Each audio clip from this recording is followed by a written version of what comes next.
नमस्कार, मैं हूं पूनम और आप देख रहे हैं भारत मनी इंडिया। आज हम पहुंचे हैं दिलबाग सिंह लाडी जी के यहाँ, जो समाज सेवी भी हैं। आइए हम उनसे बातचीत करते हैं कि किसान के मुद्दे को वो किस तरीके से देख रहे हैं और उनका क्या कहना है। नमस्कार सर। नमस्कार। तो सर, किसान के मुद्दे को लेकर आपकी क्या राय है, क्या कहेंगे इस पे? सबसे पहले तो भारत मनी की पूरी टीम को आप यहाँ पहुंचे, आपका बहुत बहुत धन्यवाद। और भारत मनी के सभी दर्शकों को राम राम, सत श्री अकाल। हाँ जी। तो सर, जिस तरीके से डेट पे डेट दी जा रही है और किसानों के जो ये मैटर है ये आगे से आगे बढ़ता जा रहा है सर, उस पर आप क्या कहेंगे? आज किसान आंदोलन को 49 दिन, लगभग 50 दिन हो गए हैं। तो पंजाब में तो ये जब से ये तीनों कानून बनाए गए थे, 6-7 महीने का टाइम हो गया, उसी टाइम से पंजाब में धरना दे रहे हैं। तो 50 दिन इनको दिल्ली भी हो गए हैं बॉर्डर पर बैठे हुए।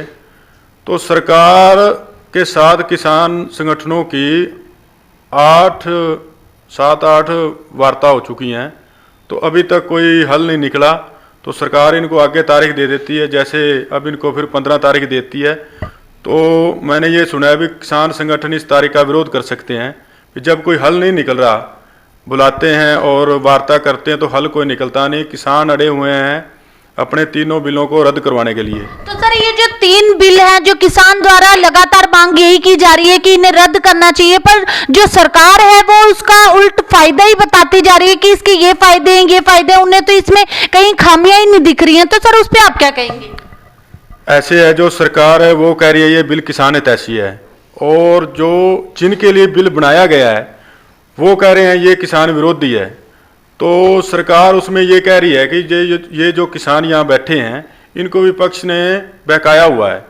तो मैं सरकार से भी एक सवाल करना चाहता हूँ, अगर किसान वो कहते हैं किसान भोले हैं, तो आपको भी उनको समझाना चाहिए। अगर वो विपक्ष के बहकावे में आ सकते हैं तो आप भी उनको समझाओ। इसका मतलब विपक्ष आपसे मजबूत है, आप कमज़ोर हो इसलिए उनके बहकावे में है, तो ऐसी बात नहीं है। किसान भी आजकल पढ़े लिखे हैं। जो वहाँ किसान संगठन के नेता बैठे हैं उनमें बहुत पढ़े लिखे एडवोकेट भी हैं, MA PhD उन्होंने की हुई है। ऐसी बात नहीं है। किसान अपना बात रख रहे हैं, अभी ये विरोध में है तीनों बिल, और जो सरकार है वो कह रही है ये किसान हितैषी हैं। अब जो तीनों बिल हैं, जो इसमें पहला कानून है वो है APMC मंडियाँ। तो सरकार उसमें कह रही है भी हमने किसानों को छूट दे दी है कि आप अपनी फसल कहीं भी बेचो, आपको पूरी छूट है। एक देश एक बाजार दे दिया, आप अपने देश में कहीं भी फसल बेच सकते हो। तो इससे जो उनके द्वारा तो ये कहा जा रहा है कि पहले भी वो जहां मन करता था वहां बेचते थे, ऐसा कुछ तो चेंज नहीं है इस बिल में। ये बात ठीक है, जो पंजाब से और प्रदेशों से भी दिल्ली में भी फसलें आती थी, हरियाणा की भी दिल्ली में जाती हैं, ये बात ठीक है। तो अब सरकार कह रही है भी हमने इसके ऊपर कानून बना दिया है कि आप कहीं भी बेच सकते हो, आपको पूरी छूट है, मिल गई है, और आपका जो शोषण होता था वो नहीं होगा अब किसान का। तो इसमें जो किसान कह रहे हैं वो ये कह रहे हैं कि जो मंडियां हैं, जो निजीकरण, जो प्राइवेट मंडी होगी, उसके अगर सरकारी मंडी है, APMC खत्म होगा, जो एग्रीकल्चर प्रोडक्ट मार्केट कमेटी होती है, जो उसका टैक्स होता है वो खत्म हो जाएगा, और उसको सरकार ने ख़त्म करके प्राइवेट मंडियां साथ में खुलेंगी। अगर उसमें फसल बेचेंगी तो ये आपको, जो ये किसानों की बात है, तो किसान कह रहे हैं भी अगर उसमें 2 साल 4 साल आपको सरकारी मंडियों से ज़्यादा रेट दिया जाएगा उस मंडी में, प्राइवेट में, तो जो किसान फसल वहाँ बेचता है जहाँ उसको 2 रुपये ज़्यादा मिलेंगे। तो इसको देखते हुए सरकार तो कह रही है आपको फायदा होगा। जब वो प्राइवेट मंडी में बेचेंगे उसके बाद जो सरकारी मंडी होगी साथ में, हाँ, उसमें जो मार्केट कमेटी टैक्स होगा वो खत्म हो जाएगा, और जो वहाँ फसल आती है वो नहीं आएगी। तो सरकार कहेगी भी इसका कोई फायदा नहीं है, इसको बंद कर दो। जो हैफेड और FCI की खरीद होती है वो खत्म हो जाएगी, वो बंद हो जाएगी। जब सरकार नहीं खरीदेगी तो FCI खरीद नहीं करेगी, वो बंद हो जाएगी। तो उससे किसानों को ये है, जब सरकारी मंडियाँ खत्म हो जाएंगी, बिल्कुल इनका वजूद खत्म हो जाएगा, तो उसके बाद जैसे एक ये टेलीकॉम कंपनियाँ BSNL खत्म हो चुकी है, तो वैसे ही जियो ने उसको ख़त्म कर दिया, वैसे ही वो ख़त्म हो जाएंगे। तो उसके बाद जो प्राइवेट जो व्यापारी हैं, पूंजीपति हैं, वो ही फसल आपकी, क्योंकि MSP गारंटी नहीं है कानून। जो 2000 का रेट होगा, जो MSP होगा, वो 1000 में खरीदेंगे भी। अब वो किसान की मजबूरी होगी वहाँ बेचना। जो किसानों का पक्ष है, प्राइवेट मंडियाँ होंगी तो सरकारी मंडियाँ जो बंद हो जाएंगी तो किसान का शोषण होगा, किसान के पास ऑप्शन नहीं रहेगा। पहले ऑप्शन था सरकारी मंडियाँ, और सरकार इसमें एक और कहती है भी सरकारी मंडियां खत्म नहीं होंगी। वो इसलिए कहती है कि जो पीडीएस सिस्टम है, जो हमारे ये राशन कार्ड, जो गरीबों को राशन बांटा जाता है, जो हमारे देश में 80 करोड़ के लगभग हैं, वो खत्म नहीं होगी। सरकार ये कहती है भी कोई भी सरकार नहीं चाहती कि पीडीएस सिस्टम खत्म हो, क्योंकि जो वोटों का सिस्टम होता है, जो वोट होता है, वो इनके आधार पर है भी कोई भी सरकार अपना नुकसान नहीं करना चाहती। तो सरकार कहती है भी मंडियां खत्म नहीं होंगी, सरकार का ये पक्ष है। और जो किसान है वो कहते हैं भी जब प्राइवेट मंडी आएगी दाम ज़्यादा मिलेंगे। जो टैक्स होता है मार्केट कमेटी का, उस टैक्स में से अगर 164 रुपये होता है, ऊपर नीचे होता है, उसमें से जो जब बाहर खरीदेगा व्यापारी, उसको टैक्स में छूट है, वो टैक्स वाला 100 रुपये आपको फालतू दे देगा। तो जब वो बाहर खरीदेगा, अगर सरकारी मंडियां खत्म हो जाएंगी तो उन मंडियों में फिर किसान का शोषण होगा। सर, जिस तरीके से किसान लगातार यही कह रहे हैं कि आप ये 3 जो रूल आए हैं हम पे, जो लागू किए जा रहे हैं, उनको रद्द कर दीजिए और हमें लिखित में एमआरपी दे दीजिए, तो सर आप उस चीज पे क्या राय है आपकी? जो किसान संगठन है वो कह रहे हैं भी तीनों कानून हैं जो इनको रद्द करो, और सरकार कह रही है इनमें संशोधन करेंगे, जो इनमें कमियां हैं उनको दूर करेंगे। अगर उनमें कमियां हैं, पहली बात है सरकार कह रही है ये तीनों ठीक है, अगर कमियां हैं संशोधन करेंगे तो उसमें कुछ नहीं रहेगा। किसान कह रहे हैं एक तो हमें एमएसपी गारंटी कानून दो उस पर, और आपने जो ये दूसरा कानून है कॉन्ट्रैक्ट फार्मिंग का है, उसमें मान लो जो कंपनियां होंगी बड़ी बड़ी, वो किसानों के साथ कॉन्ट्रैक्ट करेंगी, करार करेंगी 5 साल के लिए, 7 साल के लिए, और उसमें आपको खाद बीज जो होगा, जो देसी भाषा में है, वो कंपनी कहेगी मैं ये फसल कहूँ, ये फसल आप अपनी ज़मीन में उगाओ जो मैं बोलूँगी, कि उसके साथ उसका करार हो जाएगा, कॉन्ट्रैक्ट हो जाएगा। तो उसमें उसको जो किसान का जो ठेका अब कॉन्ट्रैक्ट आसपास वो देता है उससे ज़्यादा दाम देंगे, और अपनी मर्जी की फसल आएगी, वो कहेंगे वो उसमें, और खाद बीज उनका होगा, सारा कुछ होगा, उसमें करारनामा एफिडेविट सारा कुछ स्टाम्प हो जाएगा, लिखा जाएगा। और जब वो फसल तैयार हो जाएगी, जो उसके मापदंड होंगे, अगर वो मापदंडों पे खरी नहीं उतरेगी तो वो फसल नहीं खरीदेंगे, या उसको कहेंगे इसका 2000 रेट 1000 देंगे, आपकी फसल सही नहीं है, इसमें कमी है, इसमें गुणवत्ता नहीं है, उसकी पूरी जांच होगी। तो वो किसानों को डर है कॉन्ट्रैक्ट फार्मिंग में। और उसके बाद उनका जो कोर्ट का ऑप्शन होता है वो भी बंद कर दिया गया है, वो भी सिर्फ सिटी मजिस्ट्रेट के पास है और अपना एसडीएम के पास रखा है। वो भी जो होते हैं वो कंपनी की सुनेंगे, किसी गरीब किसान की नहीं सुनेंगे, जिसके पास 2 किले या 4 एकड़ है उसकी सुनवाई नहीं होगी, वो भी कंपनी की सुनवाई होगी। वहाँ किसान फंस जाएगा, जो किसान संगठन कहते हैं, जो किसान कहते हैं, उसमें फिर औने पौने दामों में किसान वो फसल बेचेगा, और जो करार होगा उसका नौकर बन के वो 5-7 साल उसके नीचे काम करेगा। तो सर ज्यादा लंबा चौड़ा हम ना जाते हुए हम आपसे ये पूछना चाहेंगे, जिस तरीके से लगातार किसान अपनी शहीदी दे रहे हैं, सुसाइड नोट छोड़ रहे हैं, और उसके बाद जो सरकार है उस पर कोई दुख नहीं जता रही है, और उस पर थोड़ा सा भी रिटर्न में भी ये नहीं दे रही है कि हम उनको कुछ प्रोवाइड करेंगे, और बल्कि उनको कड़े से कड़े उनकी परीक्षाएं ली जा रही हैं, तो सर उस पर क्या कहेंगे? आज 50 दिन हो गए आंदोलन को, तो 70 से ज़्यादा हमारे बुजुर्ग भी हैं, उसमें बच्चे भी हैं, नौजवान भी शहीद हो गए हैं। तो ये बहुत ही एक बुरी बात है, बहुत इसको अच्छा नहीं कहेंगे कि जो हमारे प्रधानमंत्री नरेंद्र मोदी जी हैं वो हर बात पे ट्वीट करते हैं, तो उनका आज तक एक भी ट्वीट नहीं आया, इतने किसान शहीद हुए हैं, तो उनके लिए अच्छा नहीं है। उनको इतने बड़े बहुमत से इन किसानों ने ही जिताया था। तो मैं तो इसमें पूरी रूप से निंदा करता हूं कि प्रधानमंत्री जी और सरकार को सोचना चाहिए, जो शहीदी हुई हैं वो वापस नहीं आएंगे, किसी का भाई है, किसी का पति है, किसी का बेटा है, तो ये बहुत ही बुरी बात है। और सरकार को उन शहीदों के बारे में भी सोचना चाहिए, जो इतनी शहीदी होगी, आगे भी हो रही हैं, अभी बंद नहीं हुई। 2-4 किसान रोज़ शहीद हो रहे हैं, ठंड में सड़कों पर बैठे हुए हैं।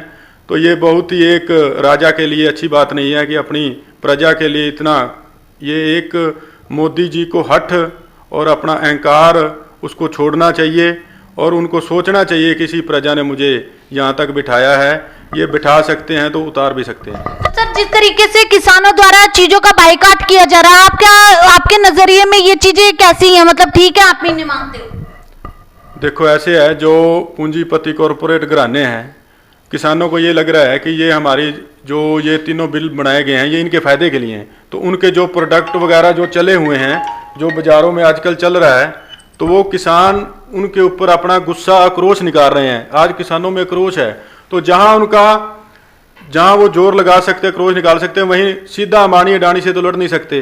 फिर वो यही कह रहे हैं जो इनके प्रोडक्ट हैं उनका बाइकाट करो। वो बिल्कुल सही कर रहे हैं। जो आहिस्ता आहिस्ता जो एक जमीन और खेती बची थी उसके ऊपर भी ये कब्जा करना चाहते हैं बड़े बड़े पूंजीपति।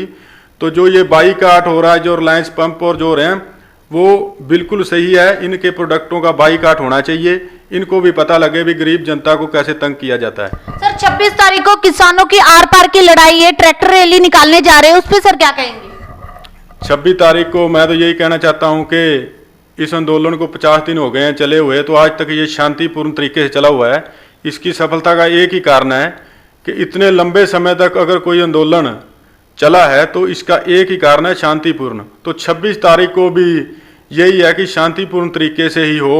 मैं तो सरकार से अपील करता हूं कि ये हमारे किसान भी इसी देश के वासी हैं, वो भी तिरंगा लगाकर परेड करना चाहते हैं। तो मैं सरकार से गुजारिश करता हूं कि ऐसी कोई बात ना हो कि सरकार को भी कोई गलत कदम उठाना पड़े और किसान भी कोई गलत कदम उठा लें। सर आपकी नजरों में क्या किसान तिरंगा नहीं फहरा सकता? किसान तिरंगा फहरा सकते हैं। किसान इस देश का अन्नदाता है। अगर किसान तिरंगा नहीं फहरा सकता तो फिर कोई नहीं फहरा सकता।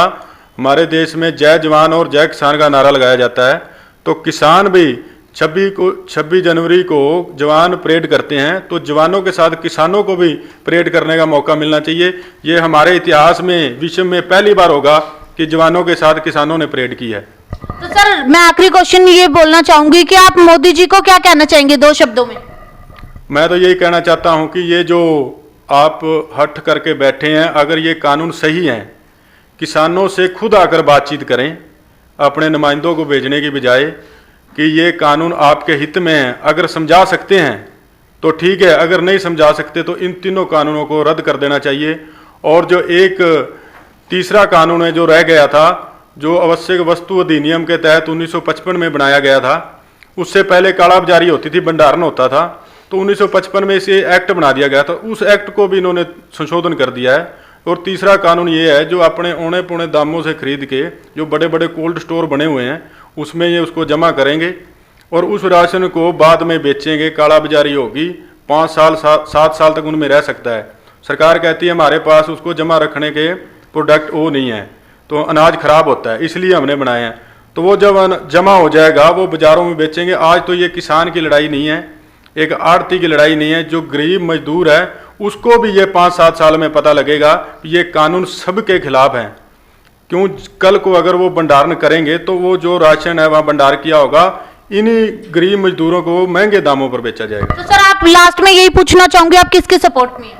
मैं पहले दिन से, जिस दिन से किसान आंदोलन है, मैं किसानों के साथ हूँ। मैं किसान पुत्र हूँ और मैं किसान पहले है।